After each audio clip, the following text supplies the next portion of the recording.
Hello, everybody, and welcome back to Talking About Birds, the only Cardinal podcast that, like Nolan Gorman, is going to make a few errors every outing. My name is Nate Heininger, and I am joined by my co-host, Ben Samorka. What is up, Nate? Thank you to C70 from the Bird Score. You know him, past guest of the show, for that opening bit. And if you would like to contribute, if you have an idea for the opening bit, you could consider joining the Bird Scored or text or leave us a voicemail at 848-48-BIRDS. Yeah, pretty accurate. I like C70 dropping this one too, because he's usually the one who also corrects us. So I think he likes it a little too much, don't you? Yeah, he's he's the type of guy that would like comment on an article because there's like a diction error or a spelling error or something like that. I'm not. It's got to be right. Never look at the comments. Are you a comment guy? Are you going in and looking at comments? I'll I hate this question. So it's a yes. On the Denver food subreddit, that's where I'm in those comments. Yeah. I'm trying to see what people are saying. Where's the good pizza? I guess I'm thinking differently. Outside of that, not. I guess I think of like a forum post, not exactly as being in the comments. Like if you're on denvertoday.com or something like that, are you scrolling past all the shitty ads to read? Absolutely not. To see all the C70s of the world. Sometimes I will get in the Fangraphs comments, but. Yeah, I guess it's very specific. I've done that on MLB Trade Rumors sometimes, and I'll be like, okay, what are the haters saying about this? Like, what's the worst possible take on this trade? Let me scroll down to the comments and see what people are saying, and then I'll just do that same take on the podcast and pretend it's mine. That's very smart. Yeah, I think I'm always curious, especially if there's a Cardinals tinged Fangraphs article to see what other Cardinals fans are thinking about it.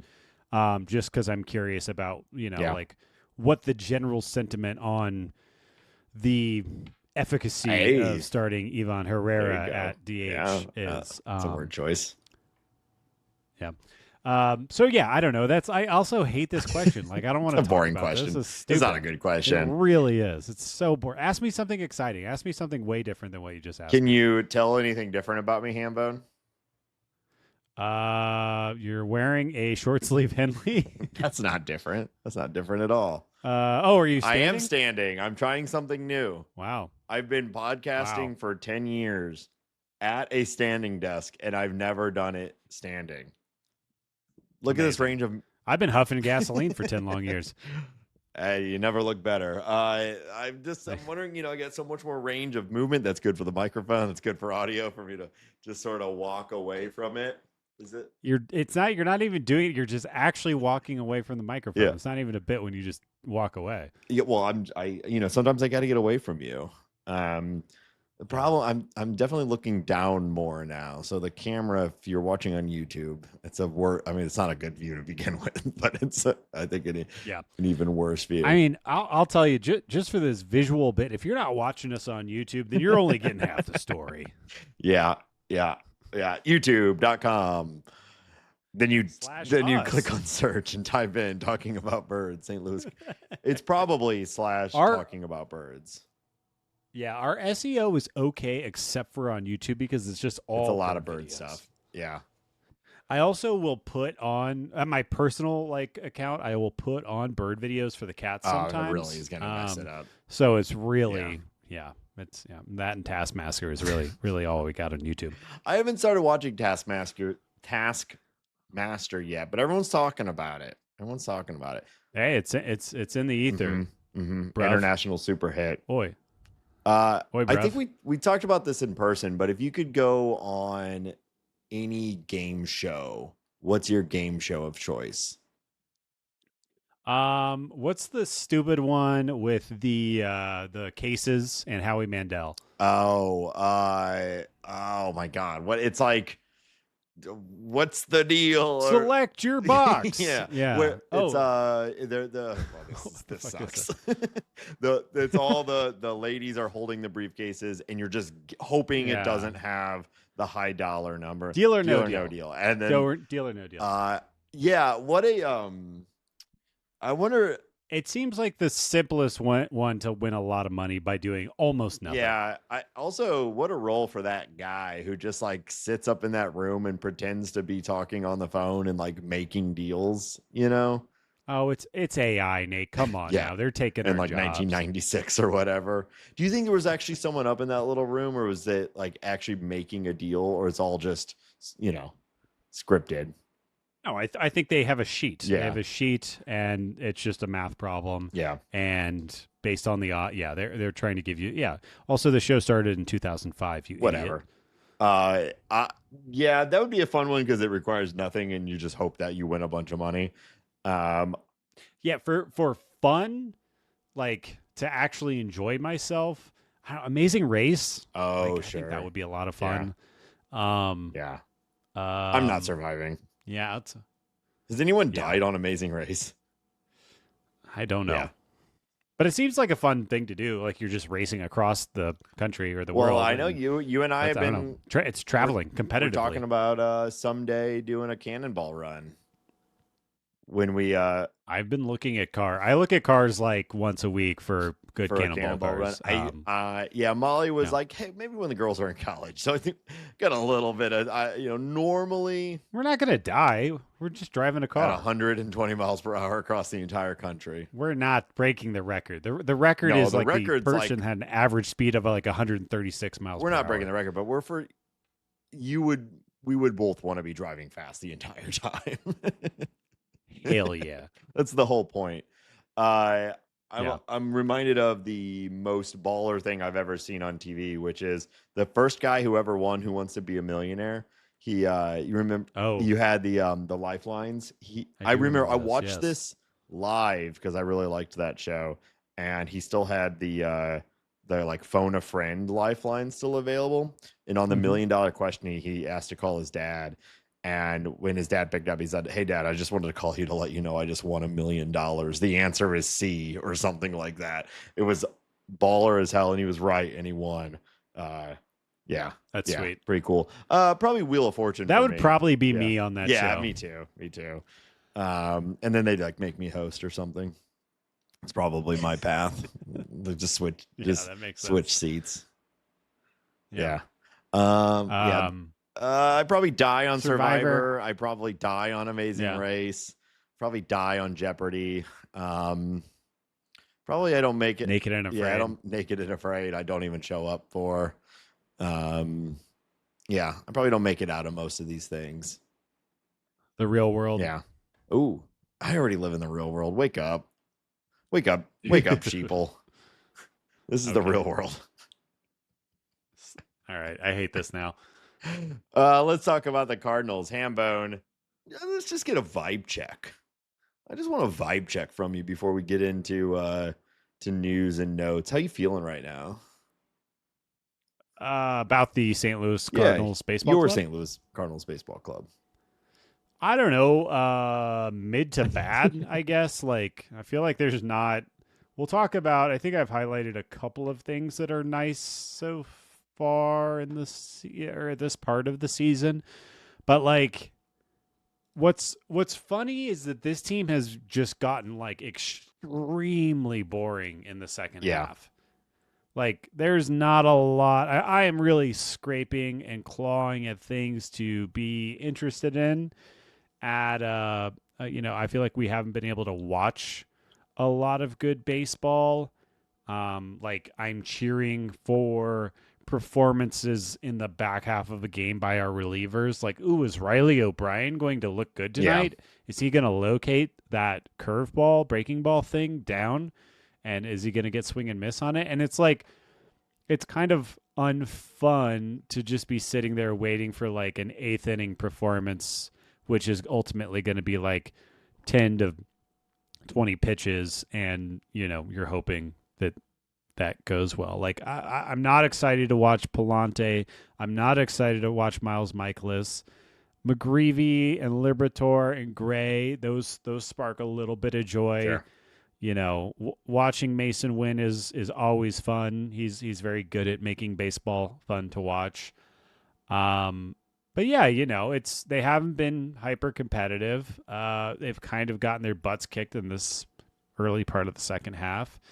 And it feels like we're just kind of limping towards the end. So I'd say the vibe is not great. Yeah, it is. I would love a young person to come up. I would love maybe Nathan Church. Mm-hmm. He's he's fast. He's toolsy. Sure. There's some fun things going on there. Are we going to get a Quinn Matthews call up? Are we going to get a JJ Weatherholt call up? Are we going to get somebody else called up? I think I just need something to I need a little shot in the arm. Yeah, I agree. We talked about that a bunch last week. We were projecting a potential. I think we were just kind of wish casting on what would make it more fun right now. And it is really like a JJ or a Quinn. And we got Nathan Church, which is fun. S tier name, of course. Sure. It's the name of my foundation, Nathan Church. So glad to see he's up. And yeah, that's fun. And there has been ample opportunity for new guys to be called up because the old IL is starting to pile up a little bit. And I think that's part of where the fun is going, because two of the most fun players on the team, Brendan Donovan and Victor Scott, both having up and down moments this year. We're on the AL. I mean, I'd throw Nato in. Yeah. I'd throw Nato in there too. I mean, he's obviously the offense hasn't been great this year, but he is someone to watch on defense and will provide some level of entertainment on a nightly basis. Oh, yeah. Yeah, well, that's what I mean. They're piling up. So now we've got no Victor Scott. We've got no Brendan Donovan. We've got Nolan Arenado, and Nolan Arenado.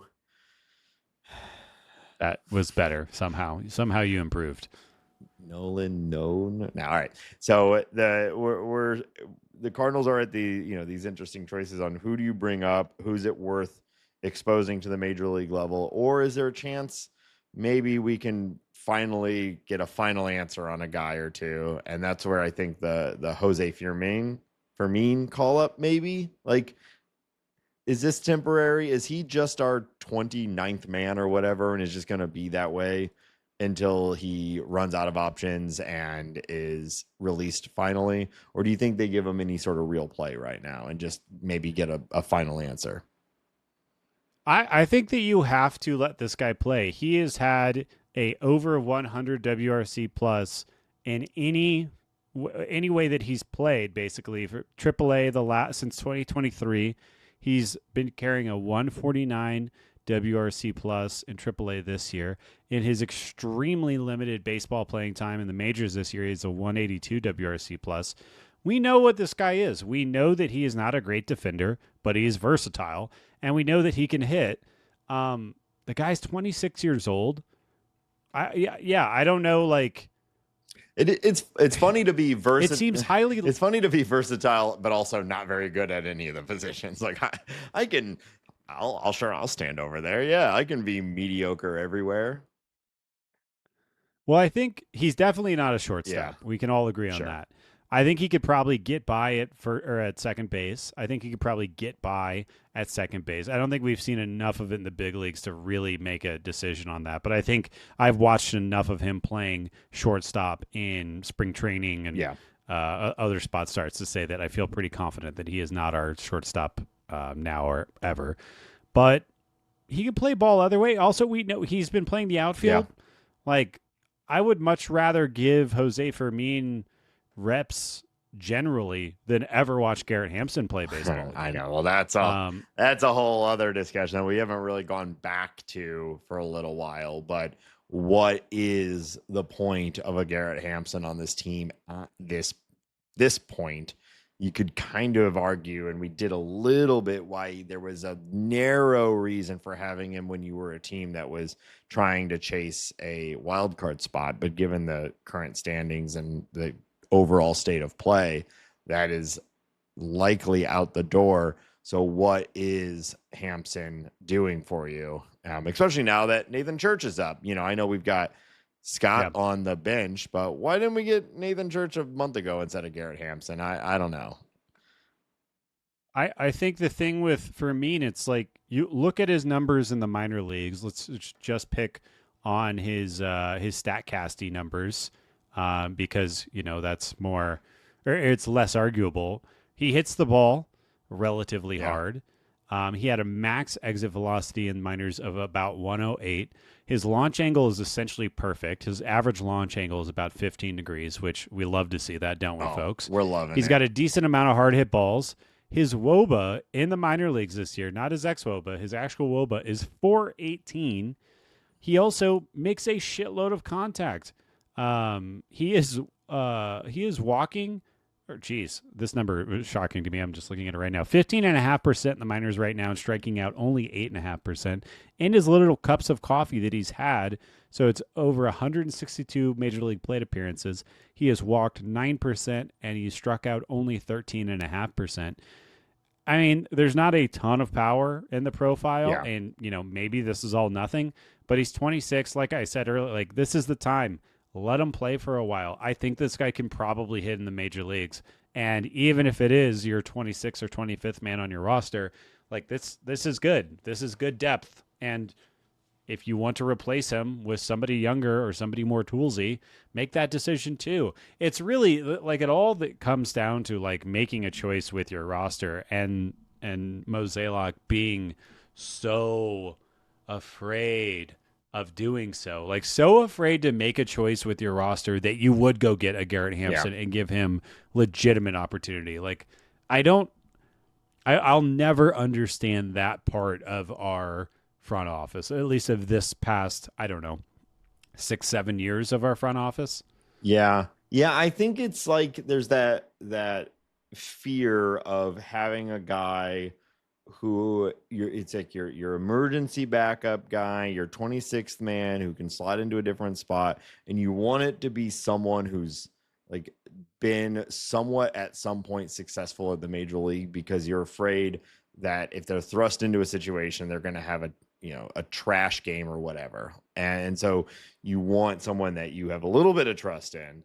And that like kind of makes sense, I think, on a highly competitive team where you're almost never using these guys and they are simply a break glass situation. Someone's hurt mid game and you need a guy to go out there and play, because your other starting 9 is pretty consistent night over night, or maybe you have like 10 or 11 that you're playing matchups, but like you have the same lineup every single night and you just don't really have to worry about it. So your last guy is just this sort of safe bet that he won't embarrass you.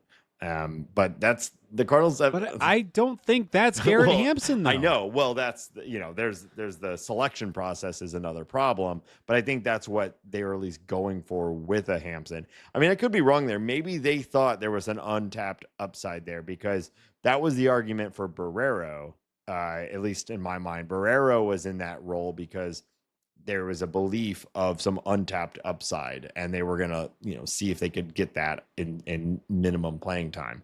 But Garrett Hampson has had ample MLB exposure, and it kind of is what he is. So I don't think they were bringing him in for ample, for untapped upside. It was just like a guy, I guess.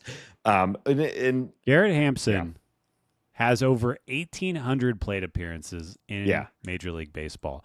He has accrued 1 Fangraphs WAR. Hey, positive. He is yes, but he is sub replacement. Yeah, that is. Yeah, what is that? An average MLB player per season is about 2 WAR, and 2 WAR over 162. Obviously, he's not playing 162 games. He had his most career games in 2021 with your Colorado Rockies with 147, and he accrued 0.2 WAR during that season.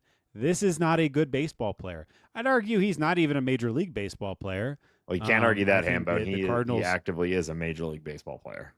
Well, I would argue that the Cardinals have, 10 players in the minor leagues that could accrue more WAR over a shorter amount of time than what he is doing right now. Not to mention that with the St. Louis Cardinals, he has a negative 23 WRC plus. Obviously, extremely limited playing time. That does not make Garrett Hampson. But again, the 26th man on the roster shouldn't really not cause this much pain and anguish. But when I believe you have, I think Jose Fermin has a real hit tool. Right. Why not just see if he does or not? The walk rate alone. Why not? I mean, yeah, I guess the fear there with Jose Fermin, which is seemingly why he may be perceived as a quad A player, is there is that lack of power. And so he's an empty batting average guy, right? He's going to give you a good plate appearance, but he's going to just single everyone to death would be, I guess, the fear. That certainly still sounds way better than Garrett Hampson. Garrett Hampson has a career 353 slugging percentage. Yeah. His current, his ISO on the entire season is .027. His isolated slugging doesn't even have a 1 to start it. Yeah, no, I don't get it. We thought he would be off the team by August 1st, and here we are on August 20th, and he's not. Now, I suppose if Scott wasn't hurt, you would argue maybe he would have been let go when Church was called up. But I don't know. Church was called up because Scott is hurt, so maybe it would just still be Scott and Hampson. I mean, tinfoil hat. The Cardinals are not incentivized to win right now, so maybe Mozeliak was just like, sorry, Oli, here's the tools you have, good luck, and just doesn't actually want them to win more games right now. Not that maybe the improvement from Garrett Hampson to Nathan Church or Jose Fermin was the missing piece to winning any more games, but yeah, bizarre. Maybe Fermin could play center. Who knows? I'm looking at his prospect savant page, and he has a 68th percentile speed ranking in all of AAA. Maybe we could plop him out in center field. Plop. Like, let's go. Yeah, plop him. Plop.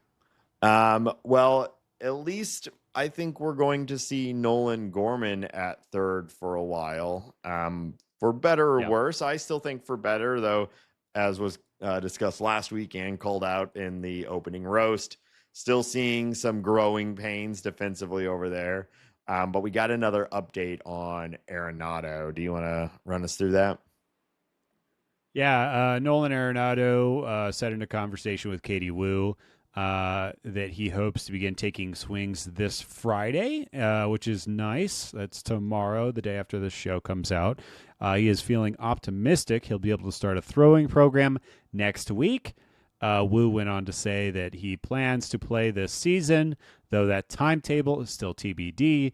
Pain is going down, definitely getting there. So I think we were kind of speculating is this a real injury? Is this just him taking a break because the season's winding down and the Cardinals are most likely out of the race? It's just the Cardinals forcing more time for Gorman and the youngsters. Seems like it's a real injury. Seems like he's really working through it. And I understand the drive for a player like Nolan Arenado to want to get, even if it's a week of baseball games under his belt before the offseason begins. It makes sense. You want to go in, you want to feel a little bit healthy, finish your season playing, and then have a regular offseason. Yeah. So those motivations all make sense to me. But I will say the fact that he is going to be on a throwing program and that hasn't started does make me think that we might be talking about 2 weeks of Arenado at the end of the year. Or it seems like this is going to have a long tail and there is no rush, which I don't really have a problem with. Yeah, I think that's ultimately net. My sense of it is the same, that this is a real injury, but they're taking their sweet ass time bringing him back. And why not? Yeah. It's probably the right thing for everyone. It's probably right for him.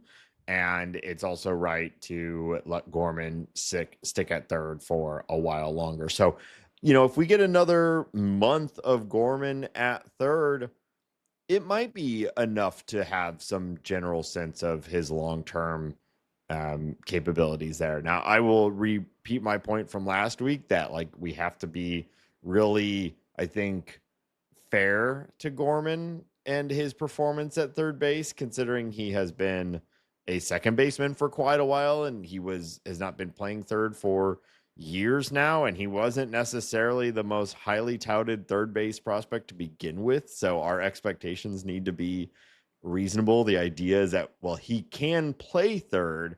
And that's a great spot to get hopefully 40 bombs out of a guy, you know.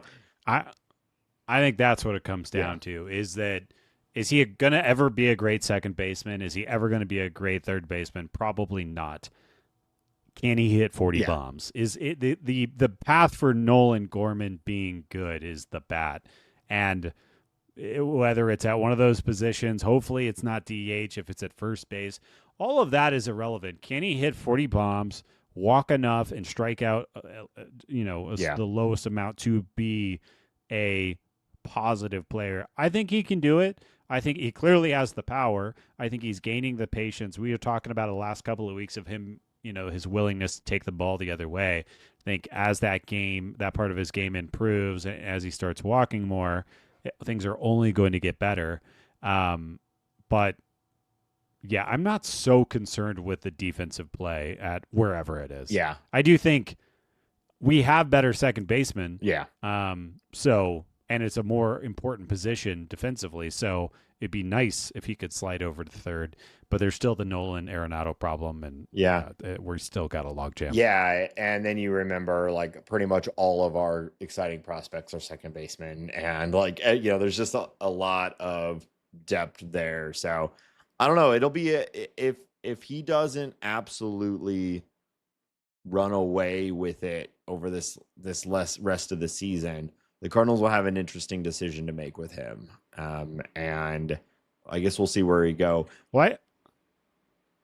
I think if he doesn't run away with it, or if he doesn't really, if he doesn't convince us all like, oh, wow, this kid can stick at third base and he's doinking left and right, then I think you come into spring training next year and J.J. Weatherholt might be pushing for third base. Yeah. J.J. Weatherholt, maybe it makes sense to keep Donnie at second and move JJ to third, or at least, I guess, there's still the Nolan Arenado problem, but it would not surprise me. He's going to be 26 next year if we start looking past Gorman sooner than later. Yeah, it would be hard to argue that he hasn't gotten his chance if he has a full rest of the season starting in this lineup, between all the different years and this year.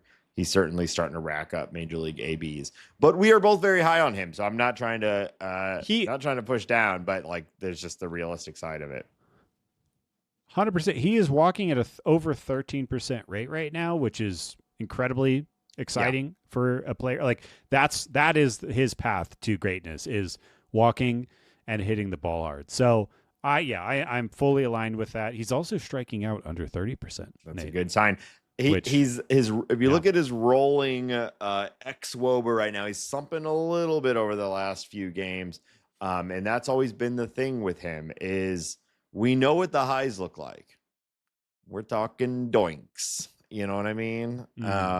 But in the lows, it's how long does he stay in these slumps? Can he turn it around? I'm not necessarily even saying he's slumping right now, but he is seeing a reduction. So does that bounce back real quick, or does that turn into what we've seen from him many times before, which becomes a 15-game, 48% strikeout rate situation, and it just tanks all the value he had from the really awesome 3 weeks he had before it?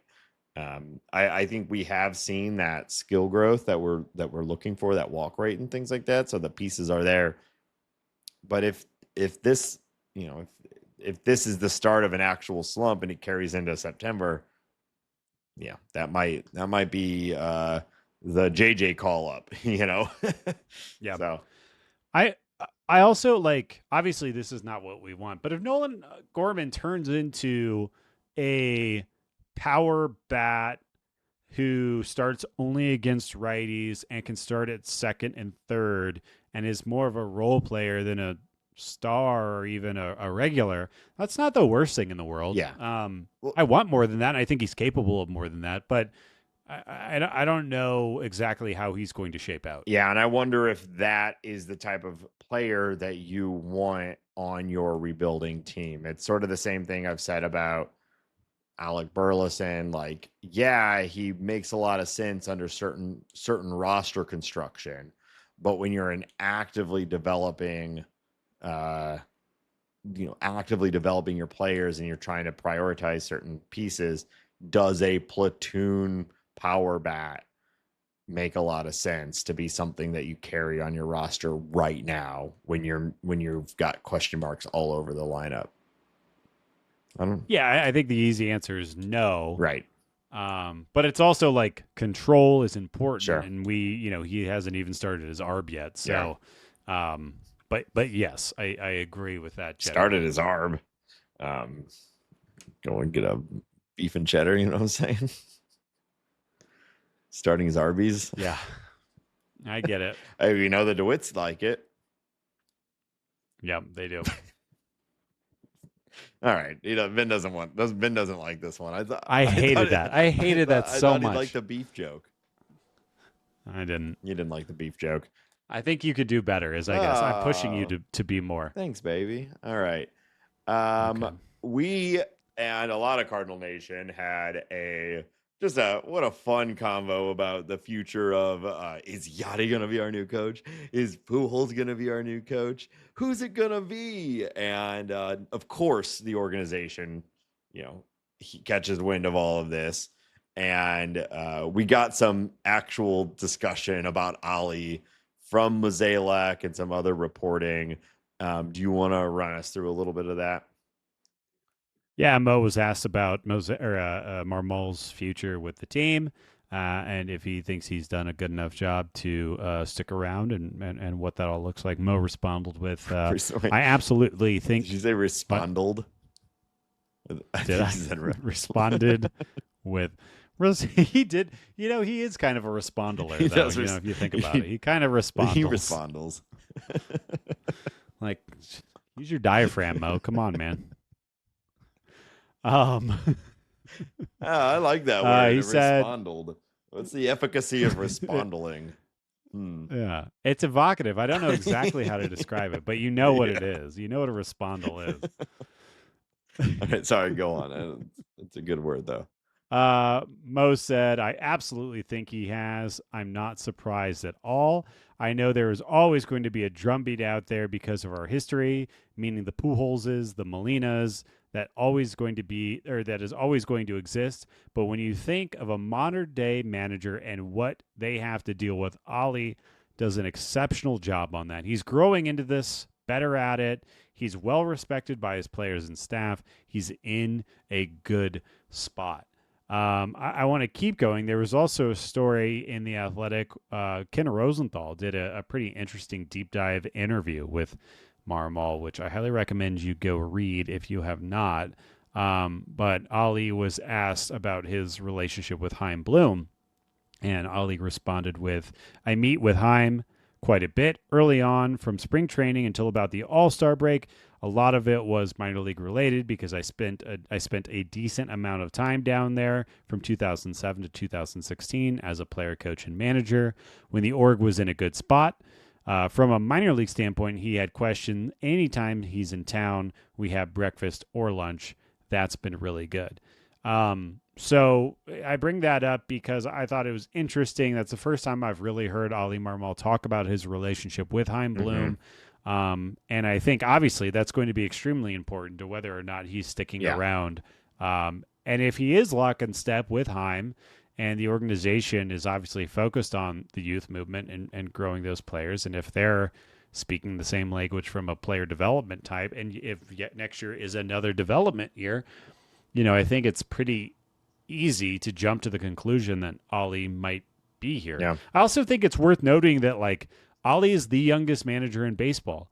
Oli worked his way up from a player to a coach to a manager really quickly. He speaks the language of the modern GM. He understands player development. We see less of this now. You still see it in some post-game interviews, but a year or two ago, we were talking about how exciting it is to have a manager talking about pitch tunneling, pitch shaping, speak about the game in a more modern way that you and I appreciate, and I think the folks listening to the show might appreciate. So I think while it's easy to bag on him and it's, once he's your manager, it's not a lot of people like managers, right. I guess is really what I'm coming down. And I think it's a huge question mark, and I wouldn't be surprised if Oli sticks around for maybe years after Yeah. this, because it seems like everything that they're messaging is that he's doing the right thing and he's doing exactly what you would want a modern manager to do. Um, and we haven't really heard anything of the inverse on background, other than when he was being a grumpy Gus, Right. in his first full season. But that That's seems over. to be gone. Yeah, I had a couple of thoughts on the way Mozeliak responded, and it was kind of two thoughts. Ultimately, Yeah. Like one, of course he's going to say this. Like, unless they were intending on firing him the next day, the Pobo who hired him is going to come out and give full-throated support. Like, that's just how these things work. It's expected, and it's kind of what you want. You don't want your Pobo out there being like, I think he could be doing better, unless it's like very specific, targeted feedback that makes a lot of sense. But when asked generally, how do you think he's doing? Like, you would expect him to be supportive of his guy. And secondly, like, I don't really disagree with him. We talked about it last week. Like, Marmol's been set up for failure for day one in this role. And for what you can measure him on, for what we can tell from his day to day, like, he seems pretty good, or at least not bad. And frankly, to me, that's about all you can ask for from a manager. Like, it's more of a people leader role at this point than like a decision. I mean, he ultimately is. He's the decider, but like, he's surrounded by data and people helping him make those decisions. It's like the people management sort of thing that is like, I think, the most important role at this point. He seems fine at that. So I don't know. I go back to what I think I said last week. I don't think he deserves to lose his job. If he does, it's just the way baseball go, and maybe a new face is what the team needs right now. But I don't know. That's all that narrative-y stuff that I don't really. That's like hard to answer. I will say, as a broader, if I can tangent off my own tangent, like, I do think it's interesting that there's been a lot of talk about like protecting the vibe of the team, and like, oh, well, Ollie's been there, and Donnie and all, in this young core that is like the vibe, the vibe of the team. The team's not winning. So do we need to be that protective of the? It's not. Is it? Maybe it's not a good vibe. Like, it's fun that I'm glad that they are having fun, but maybe it's a bad vibe. Maybe it's the wrong vibe for this team to win. So I guess I'm like less protective or less cutesy about like, well, like, we got to make sure we got Newt in there smiling. Because you got to have Newt in there smiling. It's the vibe. You got to have Donnie in there. It's the vibe. But I think they're not winning. So why are we so protective of that vibe? Vibe is funny, right? Like, what is the clubhouse really like? It's so funny. It's impossible to really know, I think, unless you're in there. And I think even in there, like, it can be different. Like, maybe Nolan Gorman's experience is really good right now for whatever reason. And in that same locker room, maybe Riley O'Brien wants to get out of there. Like, I don't think like you could, it's a one size fits all thing. And then you think about like the Arizona Diamondbacks have been praised for their internal vibe, and Torey Lovello for the past couple of years when they've been really competitive. Obviously, they made a World Series appearance recently, and everything that goes. Anyways, right? That's been happening. We just got a story this week that there's on background. People are talking about how Ketel Marte is a clubhouse diva and this, that, and the other. And well, look, they're 6 games under 500. They're in 4th place in their division. They're probably not going to be in the playoffs unless a miracle happens. And all of a sudden, a story comes out about their best player being a diva in the clubhouse. Winning fixes everything. Yeah, the vibes are you winning. That the best vibes are the winning team. It's the same with the manager. The best managers are the ones who are winning. And we know that the manager only has so much to do with whether the team is winning. I mean, look at the Cubs. They went out and paid what's his face for the highest paid coach in Craig Counsell in history. And I mean, they're winning, but it's not like, oh, wow, that unlocked a whole new way of winning ball games, So I don't know. I think the manager has a little more importance than just a people manager. I do think there is something to keeping the clubhouse engaged, and I think that's people manager. Selling the mission statement of the front. That's office. People manager. Okay, I guess you could call it whatever you want. But I think the getting the team to getting the players to enact what the front office is doing, and I think like a Craig Counsell, they're going to listen to him because he is well respected. He just has that. So maybe that's all it takes is you get a guy who has buy-in based on his previous role or his standing in the game, because you know that he'll be able to communicate or people will listen when he speaks. Yeah. So, and I think it sounds like Oli Marmol has that. I also think that, like, pulling back a little bit, like the Cardinals, like since Yadi and Waino have left, Nolan Arenado, it's been widely reported he's not your traditional leader. Sounds like Brendan Donovan is turning into that. Paul Goldschmidt was also not your traditional leader. There's nobody like Sonny Gray. It's hard for a starting pitcher to be a quote-unquote traditional leader. I don't know if Contreras is that guy or not. I think the makeup of the team is a little bit weird. I also think like a performing superstar would go a long way. We don't really have that. So yeah, I don't know. I think it's a complex situation. I don't think it's purely just the vibes. I think the team just isn't that great right now. I have some fun numbers that we're going to talk about. Yeah, well let's about that here very soon. Let's get into some performance. We've been high in the sky here for a little bit. So let's talk about on the ground, Hambone. What numbers? Some people call them numbers. What numbers do you want to talk about? Yeah, I want to talk about Matt Svanson. We love a Matt Svanson, don't we? Because Matt's how did you? I mean, where'd this guy come from? A trade, essentially nowhere, right? He came from a trade, and he is over the last month, he has been the best pitcher on your St. Louis Cardinals, which has been very exciting. He has almost a 38% K rate since the start of August. He hasn't given up a single run. He's pitched 12 2/3 innings. He is walking. I just lost my number. He's Nate. He's walking less than 5% of all batters. His expected ERA, his expected FIP, every number. He is looking like one of the best relievers in baseball over this very short amount of time. Now, is this who Matt Svanson is?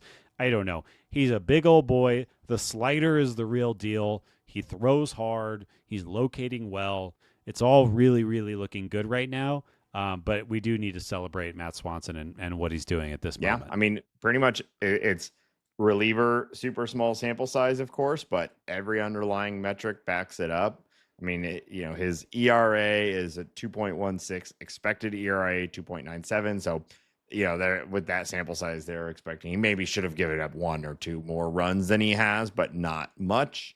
So it looks great. He's looked good for a while now through the minors and coming up. So it looks to me just like a full breakout of a good reliever. And I've said it a million times this year. This is something the Cardinals have shown an ability to do. So I don't know why we wouldn't believe it. Now, is he this good? 38% strikeout rate, incredibly low walk rate. We'll find out. The league will adjust, all of that.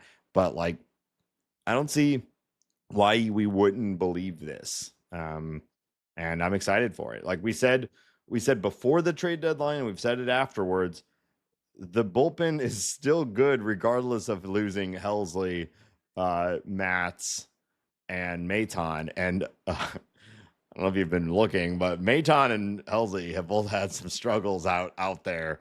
They really have. So, the bullpen is but Matz has been good. Yeah. Of course. Which is funny. Well, that actually is not super surprising to me. The thing with Matz has always been, is he healthy? If yes, he's good. so he's staying healthy. We had someone write into us a little while ago asking if we would do an after season sort of recap on everybody who got traded away and like how they did. So I thought that would be a good segment for the end of the season that we'll do. So thank you, whoever you are that wrote that in. I believe it was through text message, so I don't get any other details other than their phone number, which I'm not going to share. But dox that person. Svanson looks good, and we're seeing like what's the hierarchy. Obviously, JoJo is the incumbent as far as like high leverage, but we're already seeing Marmol start to use him because he is left-handed. It's not the most standard thing to have your closer be a left-handed guy, so we're already seeing Marmol use him in lefty heavy high leverage situations, which is sort of the modern smart way to do it. We saw Riley O'Brien. He's been getting some save chances when that lineup makes sense to have JoJo go in the 8th and Riley go in the 9th. Does that mean, JoJo's just going to essentially fall back into his comfort spot of basically being like your top setup man, whether it's the 7th or 8th, based off of the relief or the lineup situation? And O'Brien is your new closer, who's been good in his own right, or Svanson is maybe now. O'Brien has been really good for like essentially 2 months at this point. Yeah. So it's a good problem to have. It's like Svanson, JoJo, O'Brien. I would say Leahy, but he's being stretched out. So that, which is we talked about a little bit last week. Interesting. Yeah. But I mean, that's the new back into the bullpen. Alcala's been up, looking okay. I was just going to bring him up. I think, and it makes a lot of sense. The guy's why he keeps bouncing around. The guy's got a ton of arm talent, and he's only pitched like 3 innings for us. But it looked really good. Even he doesn't know where the fastball is going, but that curveball is legit, and that fastball is hard, and he's big. I don't know. Like, I like a lot of what he's bringing. We'll see if it sticks and stays effective. Yeah. So it's just nice. It's like. Seemingly it has been a seamless transition from the old bullpen to the new one. And what's fun is the Cardinals have a lot of control over all of these guys. If Svanson and O'Brien are what they look like they might be, like they could be a part of this bullpen for years. Now every bullpen arm goes up and down. There's going to be moments of problems, and O'Brien's older, what is he, 30 years old? But for a reliever, for a pitcher at this point, my take on pitchers, like, age doesn't really matter. It's just, are you actively pitching right now? If so, like, you can be the best pitcher in baseball and be 38 years old. It's just, are you healthy? Like, you have a higher risk of being hurt at higher age, but the talent gap, does this make sense what I'm saying? Like, there's almost never going to be like a 38-year-old hitter who is also the best hitter in baseball, Well, there's, with pitching, it's like, we've talked about this. It is like, that's why I kind of think like if you have the stuff, if we can look at the metrics and you're in single A, I almost don't really care. If you have a 80 grade fastball and a 60 grade slider, you probably get major league hitters out. It doesn't really matter your level, your age. Like, there's a reason why Aroldis Chapman, who pretty much has not fallen off at all in like 15 years. Do you see he just got his first injury of his entire career? No, I mean, I saw he got hurt. I didn't realize it was his you mean like first IL stint? First IL stint in his career. Check me on that. I was just reading about this before we hopped on. But yeah, it's I understand what you're saying, and I look at Chris Sale. Yeah. Chris Sale is made of glass, but when he is healthy, he is one of, if not, he's a top 5, top 10 pitcher in MLB. I fully agree with that. Look at Charlie Morton. Charlie Morton can throw you an amazing start every once in a while. It's just harder for him to be consistent. I think it's more accurate in relievers, but yeah. While you're looking that up, I want to talk about Aroldis Chapman's first major league injury occurred on March 19, 2014 during a spring training game when he was struck in the face by a line drive hit by Salvador Perez. He was carted off on a stretcher. Are you Google AI overviewing me right now? Because I will not stand for that. It's all I use. That's my preferred I never scroll past the AI overview. You gotta trust it. Gotta trust it first and foremost. I believe this. We love our overlords here. They're our gods. Can I talk about Michael McGreevy, or do you keep on reading the AI overview? Yeah, you can talk about Michael McGreevy. Michael McGreevy has also settled in really nicely. He has averaged 6 innings per start over his last 4 starts. His ERA is only 3.75 over that time. He's faced some pretty good competition. Of course, he had that rough start against the Padres, but then he faced the Padres again and bounced back really nicely, faced the Cubbies, and then Colorado and Miami. Obviously, Colorado and Miami are not fantastic, but the fact that he's sticking around, he's still not getting a ton of strikeouts. But I don't know if that's ever going to be a part of his game. But I just think we needed to call out a good 4 starts in a row by our youngest pitcher, our youngest starting pitcher. I think it's highly likely that Michael McGreevy is your 4 or 5, going forward. But that's still super valuable, and the Cardinals need that. Yeah, that's what I was going to say. He certainly seems to be settling into a back end rotation arm, which is not obviously the most exciting thing, but the Cardinals don't have anybody in their rotation basically for long term, and so you need every spot filled. And he's slotting in to probably be like a high innings count, maybe around a 4 ERA. Maybe you get a couple huge seasons and things break right, and it's more of a mid 3 ERA, and he starts to look like an upper middle part of the rotation guy. Like whatever it is, it's valuable. It's not the most exciting part of your rotation, but when you're building a roster, you need every part of it. And they've got a lot of control over him, and who knows, maybe there's still some upside in there, right? Maybe he continues to develop. He's been pretty good at every single level, and maybe he surprises us all. But at the least, seems like a major league pitcher and one that's going to be around for a long time, and the Cardinals need as much of that as possible. Yeah. Aroldis Chapman has been on the IL stint twice. Sore left elbow, an IL stint for 11 days, and a rotator cuff soreness for 1 month. So maybe there's something unique about this one that makes it. Yeah, they lied to me. But I mean, to be fair, that is not much, especially for a. He's going to be a Hall of Famer. Oh, he for sure is. And he is the type of pitcher whose arm normally ends up in the catcher's mitt, at some point. So like the fact that he's been throwing the way he does, as hard as he does for so long, and he's only had a couple injuries is pretty remarkable. I mean, that's part of why he's going to be a Hall of Famer, right? Like there's so few relievers that get there, and he's getting there with both volume and, elite stuff. Yeah, and he's having a really nice year this year for the Red Sox, which is annoying. I think we also got to talk about, this came up in the Bird Scored, so I think we got to talk about it. But Pedro Pagés is on a straight-up heater right now. In the month of August, he has a 241, Nate, 241 WRC plus. He's arguably one of the best hitters in baseball over this part of the month, over the past 20 days. He's got 3 dingers. He's got a decent number of runs. He's walking more than he's usually walking. He's still striking out almost 32% of the time. This was called out in the Bird Scored, but he has a 600 BABIP right now, batting average on balls in play. So that probably isn't going to stick around. But he's got a WOBA in this month of over 500.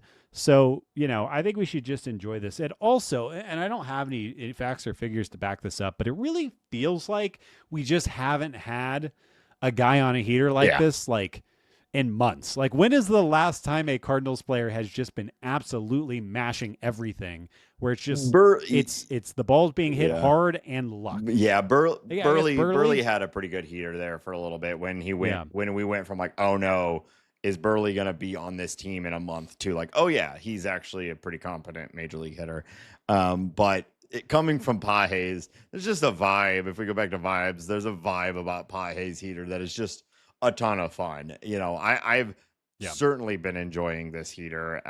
He seems like a great guy. You just like when he hits the ball correctly, it go far, and it's a pretty sweet swing. He swings the bat relatively hard. He's got that crazy launch angle, so he hits some nukes that you can just tell right off the bat they're gone. That all said, I was looking this up the other day. He's got his average swing speed is almost 73. That's pretty high up there. Like he does swing the shit out of the bat very hard, essentially every time. Yeah. Not to be the downer, cold water kind of guy, but like it's almost like a 650 BABIP, right? Like that is like that is a cartoonishly high BABIP. For a guy like him, I looked it up. His career BABIP is 283, which is about right for him. He's not fast. So all of this, it's a lot of fun. We're having a lot of fun, aren't we, folks? But a 650 BABIP is not sustainable. So we'll see how long this lasts. But hey, we like it while it lasts. And not like there's much else going on in the team right now. So good for him. Yeah. And like, I like Pedro Pagés. Yeah. I think Pedro Pagés is a very good framer. Sure. I think he's got a really nice arm. Mm-hmm. I think he's an okay blocker. He could be, he's just not the most athletic guy out there, which limits his kind of ceiling. But I think he's like the hardest working guy on the St. Louis Cardinals, which is inherently charming. Yeah. And I think that he will very likely be in conversation for like a manager position in like 10 to 15 years. Like he's got that written all over him. But he's Pedro, there's just not much else there. You need this guy in the team. He's a perfect backup catcher. I think we were talking about that, and that topic came up as well. But 100% ride the hot streak, and couldn't have happened to him. Hey, we love it, don't we, folks? Yeah, I think he's going to end up probably playing a relatively large role on the team next year, too, as the catcher position still develops. I mean, there's the open question of Herrera. But he's obviously, I don't think the long-term solution, but maybe the long-term backup. And it's kind of fun if your long-term backup catcher is like an internal solution that has moments like this that, you can kind of like, it just makes everyone love him, and that's fun. So in a period of the season that has been relatively devoid of fun, it is nice to have this going on. Yeah, inarguable. So I wanted to talk about the team kind of at large and why this second half of the season has felt so terrible. The Cardinals in August have stopped walking. They have the 6th lowest team walk rate and the 8th worst strikeout rate. They are striking out as a team almost 24% of the time. Over that same time, the month of August, which, it's only 20 days, it's not the biggest sample of all time, they have the lowest isolated slugging in baseball, a team ISO of 0.115. So they aren't walking, they're striking out, and they're not slugging. The offense is just dead right now. It is, however you slice it, terrible. Yeah, you said it at the top of this, and I was kind of waiting for this section. Like, this is why the team's not fun right now. They're not walking, so you're never having people on base who even feel like scoring might be coming around the corner. They're not hitting home runs, so scoring never's coming out of nowhere. Like, there's just not anything happening. That is the fun parts of baseball. Walks aren't fun, but having guys on base are fun. So you at least feel like, oh, here, do we just need like maybe Willie will rope a double, but no one's on, so it doesn't matter, It's baseball is least fun when your offense is completely dead, and it is right now. Partly from the injuries, partly who knows. Just it's a long season. Maybe there's a motivation gap right now with everything kind of collapsing.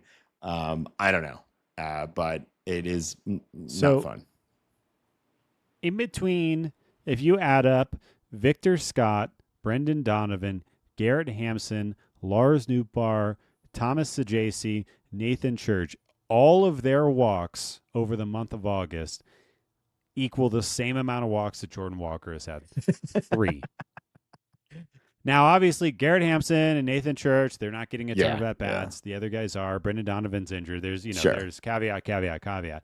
But that is for real. And Jordan Walker's had a rough 5-game period and now has had 2 games off in a row. So who knows what that is. Yeah. He had been one of the fun parts, but 5-game slump is whatever. That can happen. Aaron Judge goes on a 5-game slump. Like, it's whatever. But now he's been out for 2 days. So you don't even have the fun of the ooh, we're watching a Jordan Walker at bat, which I find to be very fun most of the time. Yeah. I mean, it's just bad offense, not fun. I don't know if there's much more to say than that. But it does. We're trying to do a tight ep, so I don't want this conversation. Maybe we save this for another time. But what is our realistic window at this point now? If you have an idea, if you're out there listening, and where are we adjusting the window of competition for the St. Louis Cardinals? Let us know. Text or leave us a voicemail, 848-48-BIRDS. When do you see the Cardinals being competitive again? I'd be curious to hear what other people think. Because it's moments like this that make me think we got a longer road to go. Well, you got to have power. And the Cardinals don't. That's I think the biggest obstacle of the Cardinals being anything. On the year, they are 25th in homers. You got to hit the ball over the wall. They don't do it. Well, I think we got to wrap up this section. But hey, Pagés hitting the ball over the wall, so that's fun. And we're going to talk about the upcoming series, a little bit of league news, and then play a little game. But before we do that, we want to remind our listeners that this show is listener supported on patreon.com, patreon.com/talkingaboutbirds. If you want to support the show and the time and effort that we put into bringing it to you every week, go ahead and hit that up, baby. Patreon.com/talkingaboutbirds. There's lots of good stuff in there for everyone, including access to the Bird Score, the private Discord server. We're debating in there. We're dropping links. Ooh, we got links in there.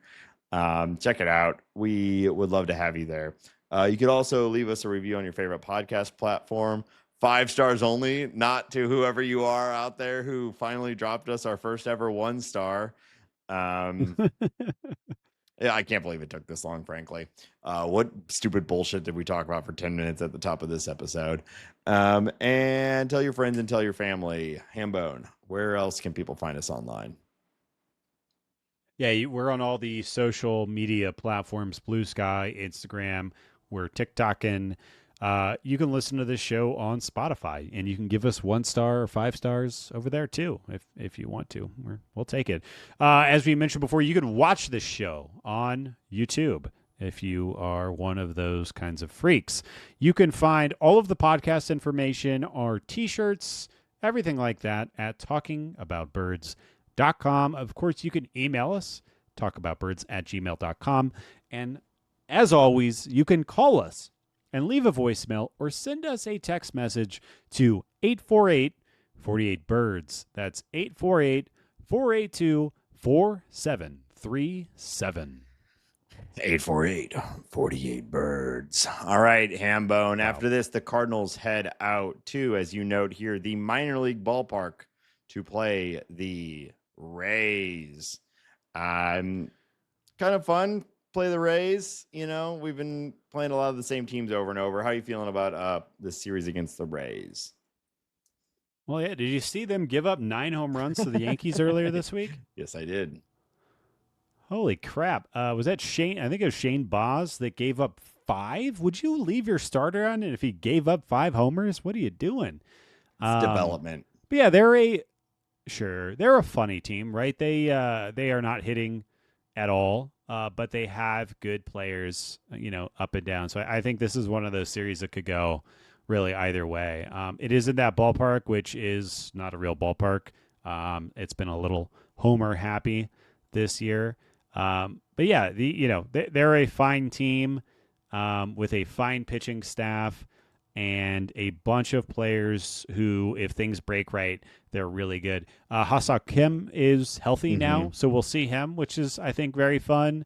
Junior Caminero, I think, has been a bit of a story of the year. He's slumping a little bit right now, but this dude thumps. I'm excited to see him. And Victor Scott's speedster buddy, Chandler Simpson, is playing left field and leading off. So it'll be fun to see if Pagés and Pozo can keep him down, or most likely not keep him down, because he is the fastest man in baseball. But it should be an interesting matchup. The Cardinals are going to draw Joe Boyle, who I don't believe we've ever seen. No. He's only been up in the bigs for one second. No, he's new, very highly regarded. He might be good, but he's young, so we'll see. Then Adrian Hauser, we remember him. And then Ryan Pepio, former Dodgers prospect, who is a very good pitcher, will be on the Sunday game. Worth noting, there is no game on Saturday. So the Cardinals are playing Thursday, Friday, Sunday. Totally normal schedule. Yep. Just that's how they drew it up. I like the Rays. Who doesn't like the Rays? And those are some good pitchers. So this could be a tough series. But it'll be fun to see him. Pete Fairbanks, isn't he from St. Louis? We got a St. Louis over there. I think you're right. Everyone go there and boo his ass. Right. Traitor. Yeah, drag Traitor. Him. Yeah, it's definitely how it works. After that, we got another series against the Pirates. We're deep enough into the season now. We've talked about the Pirates a lot. They don't even have O'Neal Cruz right now, who had been slumping hard leading into that. I guess the exciting news is that the Pirates are promoting Bubba Chandler. He is a high-end pitching prospect. And so if you think of the Pirates as a future competitive team, having a Paul Skeens, a Jared Jones, a Bubba Chandler, this is where they are good. We'll see if he's good out of the gates, but he is one of the top pitching prospects in baseball. So that's exciting. And then Paul Skeens, you see the other day, he gave up 7 hits at a game, and it was his first time ever giving up 7 hits. It's he's so good. He's so good. Is he your Cy Young winner this year? Dude, with what's happened to Zach Wheeler, which if you didn't see, he might be out for the rest of the season with blood clots, which, we hope he's okay. Maybe. I haven't looked at the race at the top there for a little bit, but he probably is, right? Yeah, I mean, he's leading in WAR. His ERA is 2.16. He's striking out over 10 per 9. He's walking almost 2 per 9. Doesn't give up home run. I mean, he is him, Skubal, Crochet, Wheeler. They're the they're guys, gonna give it to Ohtani. That would be that. Well, yeah, sure. Why not? Who cares? The Cardinals are right now. They are set to draw Mitch Keller, Johan Oviedo, Braxton Ashcraft, and Mike Burrows. My guess is that either Ashcraft or Burrows are going to miss a start there. And we will see Bubba Chandler at some point. Johan Oviedo is back from injury, so that'll be fun, I guess, to see our old buddy probably perform decently. Still believe in him, Nate. We'll see. Did you see Tommy Pham get into a bench clearing argument? Was it a night ago, 2 nights ago? Yeah, he did a bat flip on a walk, and he bat flipped that walk aggressively, which I appreciated. Old Tommy Pham. And then the catcher, Tyler Heineman, said he didn't say anything to him. Now, I don't know if that's true or not. Maybe we'll get a John Boy breakdown by the time this episode comes out. But I do find it plausible that Tommy Pham would pimp a walk and then start a fight with somebody who isn't talking that just, I believe it. I love a good agent of chaos in the league. You gotta have a guy just mad at everybody for nothing. He's an agent of chaos, and he has a degenerative eye issue. What's not to like about Tommy Pham? Him and I are alike in that way. That's what I'm saying. I think that's all that we're talking about. All right, let's hit him with some league news, Hambone. What you got for us? Yeah, I think the big news is kind of broader 30,000-foot view MLB stuff to this week. Apple has decided to drop MLB, so they'll no longer being their double Friday night baseball, which I'm kind of happy about, starting next year. Looks like NBC/Peacock are going to be picking up those games. Might be a Sunday night game in there as well. I think the big news is that ESPN has bought MLB.TV. The mouse. This one worries me a little bit as somebody, Disney. As somebody who is a avid user of MLB.TV, what the hell is this going to mean? I think there's two sides of it. Like ESPN generally is not good at broadcasting sports. Are they going to ruin MLB.TV? Or are they just going to put like the Disney money behind it and maybe even make it better? That would be cool. But my pessimistic side, I'm curious. I tend to have the same perspective. But we'll see. MLB.TV has been fine. It certainly could be improved, but it also could be way worse. So I'm hopeful that I just keep it the same. I mean, I'm hoping that they improve it because there's certainly room for improvement, but at the very least, maybe they just going to keep how it's going, and it won't be a big deal. Yeah. Are they going to do like a Lilo and Stitch vision where you can turn all the players into Stitch? I hope so. You hope so.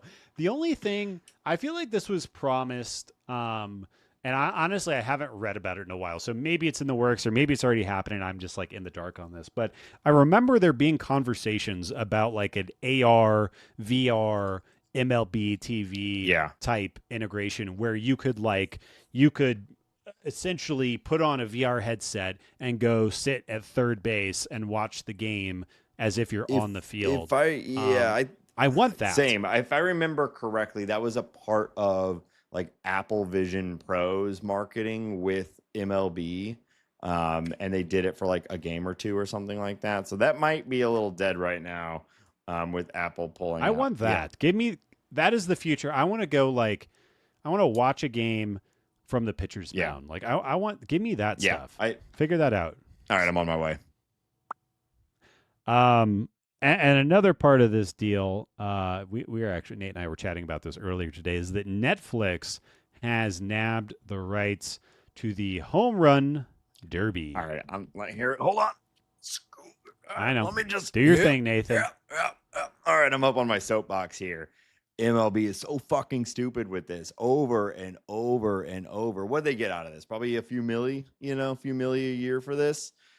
The Home Run Derby is one of their best marketing tools. They should make this. They should retain the rights themselves.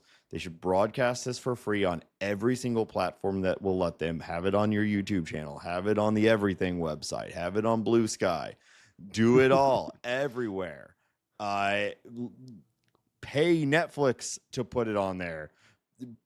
Throw it on Disney Plus or whatever. Like, this should be everywhere, and it should be used as a gateway into your sport, not another gate-kept item. Now, Netflix is almost ubiquitous at this point, so like I guess this is an improvement. Maybe there's more people who will see it or will have access to it than did before. So I guess that's fine. But again, I just find this so stupid. The MLB is so bad at understanding its own assets and what people like. And I just don't understand why they just sell this as just another random ass product, like a random Sunday game, and they aren't doing everything they can possibly to make this front and center for everyone.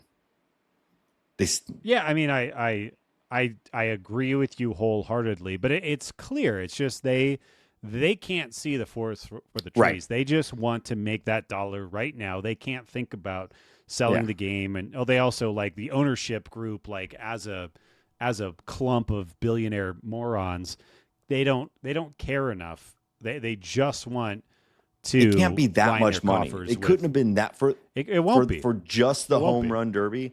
Take that, put it into your marketing budget. Consider the Home Run Derby a market. Like, how much do they pay for those Bryan Cranston commercials? Which I thought were pretty good. Yeah, sure. It probably not that much more to produce the Home Run Derby, which is a stadium-filled event. So it has profit in and of itself too. Like make it a marketing effort, and just, it's a loss leader or whatever. It's a damn Costco hot dog. It's a Costco hot dog. Hey, I was gonna say the same thing. I had another go for a Costco hot dog right now. Pizza slice yesterday. So, God damn. Yeah. I'll tell you what, and this is irrelevant to baseball being on the platform or not. I was looking at I happened to come across my Netflix bill the other day, and it was like $26 and something cents. I'm canceling that shit. Like, all of this just sucks. The future state we found ourselves in is a shitty one. But we canceled Netflix maybe 9 months ago, and it's been fine. Yeah. I'm gonna do the same thing, and I'll just steal the home run derby through illegal means. Yeah, there you go. Let's talk. Yeah. A big thing in the baseball conversation, based on a conversation that Rob Manfred had earlier this week, was the realignment of MLB. And I think there are a lot of spicy takes. It seems like, it seems very likely we're heading towards 2 new teams in expansion, Nashville, Portland, Nashville, Salt Lake City, who knows? It looks like Tampa Bay is, that problem is solved with the new ownership group coming in there. The A's problem, MLB is sweeping that under the rug. We're going to get our new teams. A lot of conversations about these new realignments. What are you thinking, Nate, as far as the Cardinals lens about, the new NL Midwest, where our new division is something like the Cardinals, Brewers, Cubs, and Reds, or some breakdown. I think it was Cubs like and White Sox, right? Yeah. Well, there's a couple, like the Athletic has released there's a couple of things percolating right now. The one that I like the most was Cardinals, Cubs, Brewers, Reds. Yeah. I think that one makes a lot of sense. I don't like the teams in the same city being in the same division. Yeah. I think that kind of takes away from some fun. Yeah. Yeah. I'm kind of ambivalent on the whole thing. Like, it's inevitable. The league is expanding. That's fine. More baseball, more opportunity, more players, all that. That's fine. I'm fine with expansion. And with the addition of interleague play, a lot of this matters a lot less. I personally am a little surprised. I thought that we were heading towards just a old school, like 2 league thing without divisions, and it's just going to be like top 6 make the playoffs or something like that. So this going the other way, and maybe there being a whole bunch of 4-team divisions, was pretty surprising to me. But again, this is all speculative. We don't know which or if any of this is true yet. So it is what it is. Every time there's one of these division changes, you're like, oh no, and then it's fine. It's like this baseball has changed the shape of the competition a lot over the years, and you just kind of get used to it. New rivalries are formed. Some are lost. Like, we don't really care about the Cardinals and Astros anymore, which was a big one for us when we were kids, but like, it is what it is now. I don't know. I'm not too precious about it. So some are, and that's fine. If this is something that you really care about as a fan, like, that's cool. I don't have a judgment on that. But for me personally, it doesn't really matter to me how this is all lined up. What I hope is that the playoff structure is fair and makes sense. And that's really all that I'm too worried about. I will say, if the playoff structure remains the same and 2 teams are added, at least it will be less watered down than what it is right now, just by nature of the league expanding.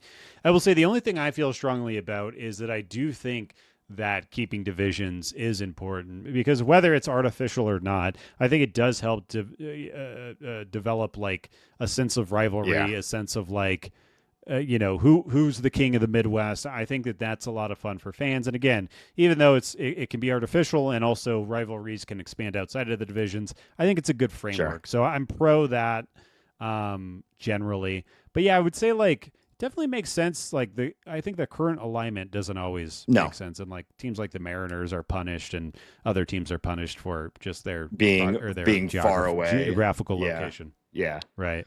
Yeah. And yeah, also like I'm looking forward to a new team in the West, and I'm looking forward to a new team in the East. I think it's great. Yeah. All right, last piece of news I wanted to talk about was, Nate, did you see this? What? Did you read about this? Victor Robles Oh, yeah. was suspended 10 games after getting hit by a pitch in a minor league game. He begins to walk towards first base and then chucks his bat at the pitcher, and all hell breaks loose. You may remember Victor Robles getting a nice extension with the Mariners. The Mariners are counting on him coming back and being a productive outfielder for them. Obviously, this delays his comeback tour. But it's an interesting piece of video. It's a nice little artifact that we'll have for the remainder of the year. And you don't see that very often. No, you don't. We saw Wilson Contreras get really mad for getting hit the other day for his 19th time in the year, and he broke the bat over his leg, which always seems like way more painful than getting hit by a pitch to me. But just dudes having fun out there, I guess. Not that Victor Robles couldn't destroy me with one arm tied behind his back. But there's something a lot more intimidating about Wilson Contreras snapping a bat rather than Victor Robles throwing a bat at you. I agree. Scary dude. All right, Nate, that's all I got for league news. Well, Hambone, here at the end of the episode, summer is coming to an end. In the immortal words of Rob Thomas, well, it's a hot one, and I'm ready for it to be over. I love the summer, I really do, but I'm ready for it to be over. So I thought, why don't we speed this up a little bit? Why don't we kick out some summer items? Let's get rid of some of the classic summer items in another edition of You're Out. If you don't remember the way this game works, is I'm going to give you a list of things, and you have to pick one of them that you want to get rid of entirely. This is You're Out Summer Edition. Some of these are baseball related, some of them are not. Are you ready? Sure. Yeah. All right. You have to get rid of one of the All-Star Game, the Home Run Derby, or the trade deadline. Ooh, All-Star Game. Classic. Easy. Don't you have to think about that one.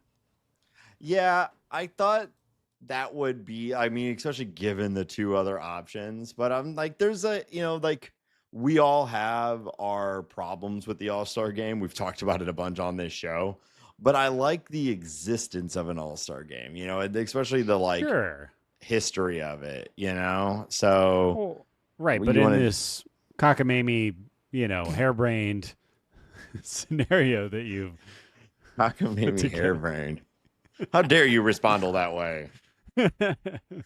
Obviously I have to choose one. If the choice is just All-Star Game or no All-Star Game, I'll take the All-Star Game. Sure. But in this scenario, obviously, goodbye. Yeah, I was thinking the trade deadline would be kind of funny though, because imagine if you could just do trades all the way up to September 30th or something like that. So I didn't think. I thought you were just I guess I didn't really understand what you were taking away. So you're just meaning that a trade can happen at any point. There is no deadline. It goes on forever. That's how I took it, because if you get rid of the trade deadline, I didn't say you're getting rid of trades. So theoretically, there would just be trades available at all times. I don't know. As a Cardinals fan, though, that means that a trade would never happen because there would be no date.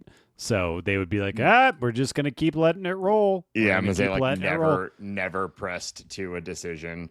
Be like, John, there's 1 week. You've been mathematically eliminated from the playoffs, and Ryan Helsley is a free agent in 2 weeks. Well, you never know. There might be a better offer tomorrow.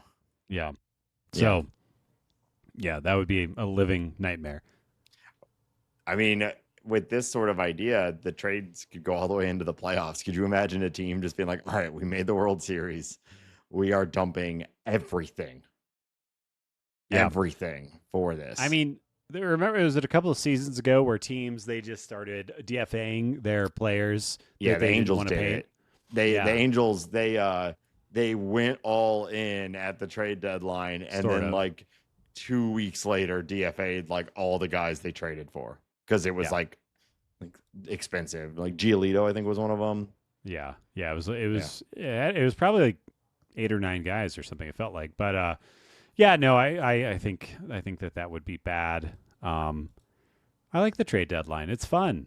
Yeah. Yeah. All right. T-shirts, hats, and sunglasses. T-shirts, hats, sunglasses. You know I'm a big T-shirt guy, Nate. I'm a huge sunglasses guy. Yeah. And I'm a big hat guy. You could see I have a collection of hats sitting in my room. You could see my Bass Pro hat sitting right there if you're watching the YouTube right now. I thought you were acting as if you like were wearing a bunch of hats for a second. Like he's not wearing any hats.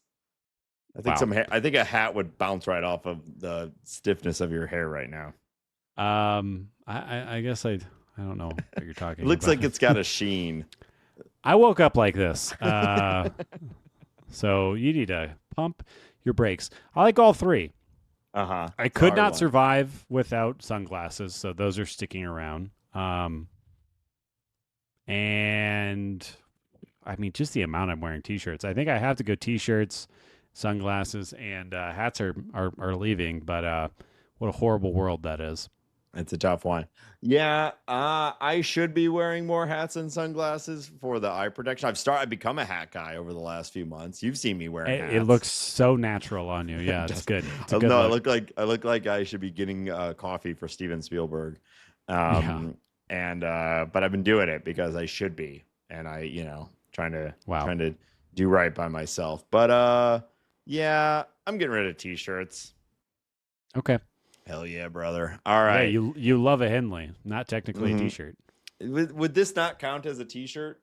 I think it's a Henley. Yeah, short sleeve Henley. Okay.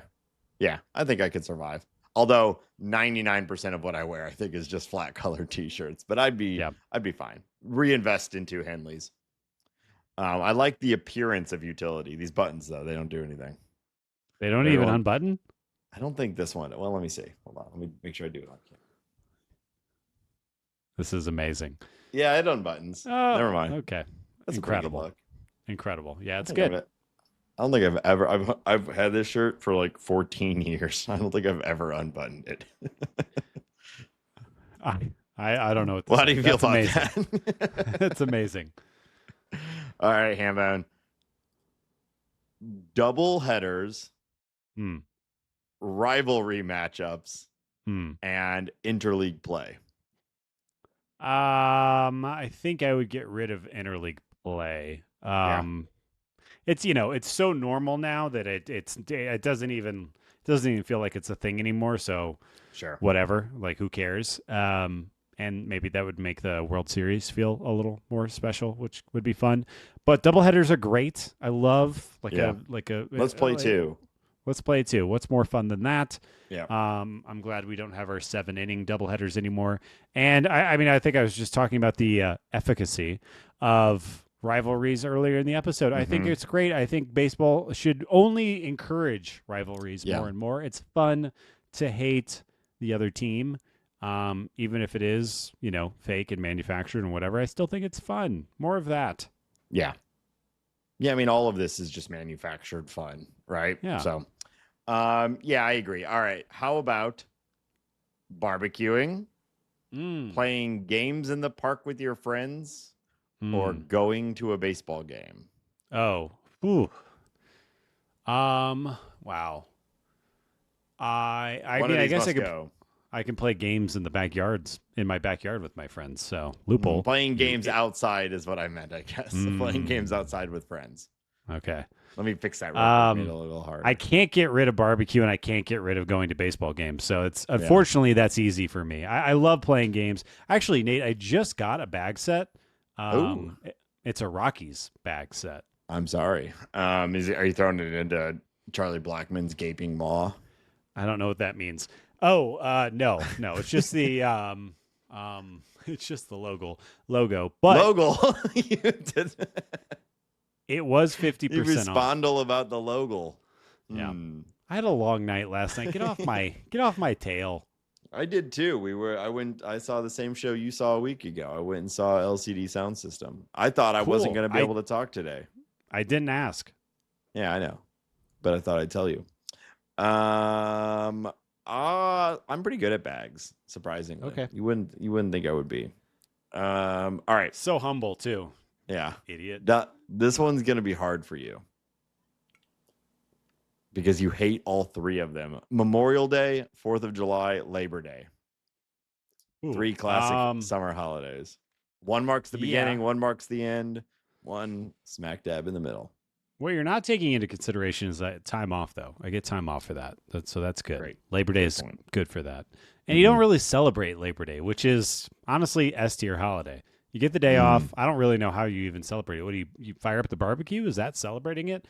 You respect the men and women who sacrifice their time and possibly lives to earning us the workers' rights that we've earned, that we benefit from today. Hambone. Sure. You do this in solemn silence. Okay. Yeah, I don't care anymore. Don't talk to me like that. You got to pick an answer. I'll take 1 and 2, and I'll say no to 3. No more Labor Day. I'm going no 4th of July. All right. Hambone, air conditioning, pools, and cool drinks. Why'd you do it like that? Air conditioning. Somebody who's been fighting their air conditioning for like half the summer. I'm gonna have to take that. It is hachi mapshi. I'll take AC all day. Cool drinks. I mean, how else can a Budweiser be but ice cold? Hey. And pools. I mean, honestly, when's the last time I've even been in a pool? Are you going to pools a lot? I guess not really. My kids love a good pool, so maybe I interface. Yeah. I'm an adult. Yeah, I'm adult. I don't do that. Yeah, I guess I got to say no to pools if I'm okay. Yeah, I think that's fair. All right, one last one for you, Hambone. Walk-up songs, the organist playing songs, or Fredbird dry humping fans. Which one are you getting? I love the organ at the ballpark. Walk-up songs are rarely fun. Hot take. I think rarely, because like if you're going to a Rockies game, it's going to either be a pop country song from 10 years ago that I don't care about. Yeah. Or we also have like Britton Doyle. I think of him. He's like a guy that clearly you just said like pick a part of a song I don't care. And it's a Justin Timberlake song for like from like 20 years ago. It's not even a vocal part. It is just the beat. Yeah. So like I think a lot of times it's bad. Rarely is it good. Charlie Blackmon, that was a good one. Sure. Matt Carpenter, that was a good one. Cold Beer on a Friday Night. How can we forget? That was Matt Holliday, wasn't it? Or was that Matt Carpenter? I don't know. Our Matts are all, they all blend together. But I would say 9 times out of 10, I don't care about a walk-up song. Maybe like 99 times out of 100. Yeah, you're right. It felt like a hot take at the beginning, but like I guess maybe if you include like Ryan Helsley's intro, that's good. And that's a walk-up song. That's fun. Yep. But that almost feels more like, it gets played a lot longer. That's like a whole event, Right. What was my other option? I'm forgetting now. Well, obviously it's Fredbird dry humping a fan. Oh yeah, I'm taking that all day. I also got Fredbird sitting right here over my shoulder. He is king. We are him. We all wish to be Fredbird dry humping somebody. So yeah, +1 to that. Goodbye walk-up songs. Wow. Not the way I expected this to go, but I got to say, I respect it. Yeah, I'm replacing every option on this entire game with Fredbird dry humping someone. It's a good move. That's gonna be the win every time. All right, well, Hambone, that's gonna do it for this edition of You're Out and this episode of Talking About Birds. So thank you, everybody, of course, for being here every week, making it this far into the episode. We will be back next week with yet another episode. Maybe the vibes will be a little bit better. On the show, probably not, but maybe in the game, in baseball. I don't know. We'll find out. Wow. Tell your friends. Check out talkingaboutbirds.com for all of our links. And until next week, I'm sticking with a Hambone. Regardless, let's say, go Cardinals. Go Cards.